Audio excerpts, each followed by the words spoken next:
darker, deeper, more emotional, heavier. It's leading you towards the tone of Lord of the Rings. It's sort of the film that bridges the two trilogies together. It connects the two.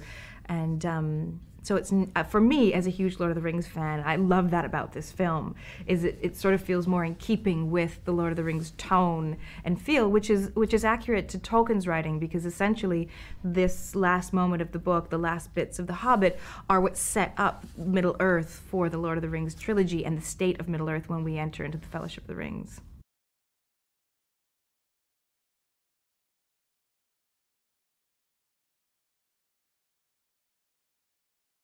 I don't think it does. I think Pete's trying to compare this. You can't really compare it. It's not, you know. I mean, I think he's responding to the material, and one of the things that's fantastic about Pete is that he understands each of the characters. But not only that, he understands the importance that an audience feels associated and connected to each of those characters continuously through that. So although you have this phenomenal and giant battle of five armies, you're constantly brought back to one of the characters that you've been on this huge journey with, and and they're all going through that experience in their own way, they're on their own emotional path. So that way, you know, you feel you can relate to it, but you can't really compare this to, you know, Helm's Deep, or right, you know, it's just not. It's not something that he ever says, oh, it's bigger or better. It's just he's responding to what Tolkien's given and stuff.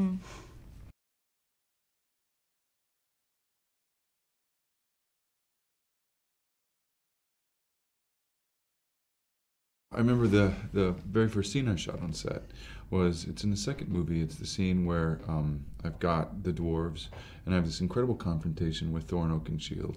And it was, you know, I was sitting up on that throne and had lots of ideas about the character, but it was really playing the character for the first time, speaking those words, looking into the eyes of Thorin Oakenshield, and that I started to understand the character and have a little window into what Middle-earth is all about, the magic of the place.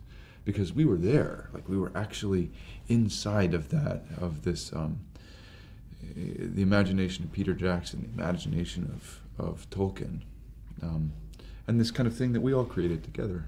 For me, the most mind-blowing moment, I think, was walking onto a soundstage and having Lake Town appear before me. The whole soundstage was flooded with about 2 feet of water.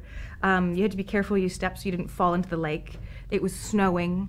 There were, you know, villagers wandering around. There were fishermen. There was, I mean, it was a world. You stepped into a world. You stepped into Middle-earth, and it was just a trip to be inside a building and feel like you are floating on a lake. And it was the entire soundstage. So you could wander through Lake Town, and they'd built it from scratch. It was amazing.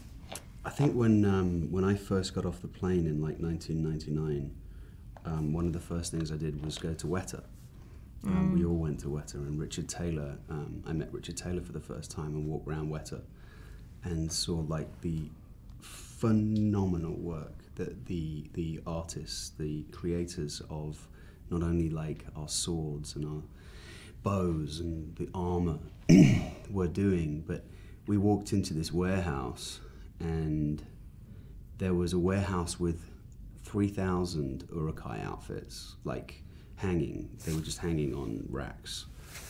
And I just looked at this warehouse full of these these suits, and I was like, wow, this is going to be a massive ride. And I hadn't really fathomed the size of it until I saw that, and it's all just kind of lived up to everything from there.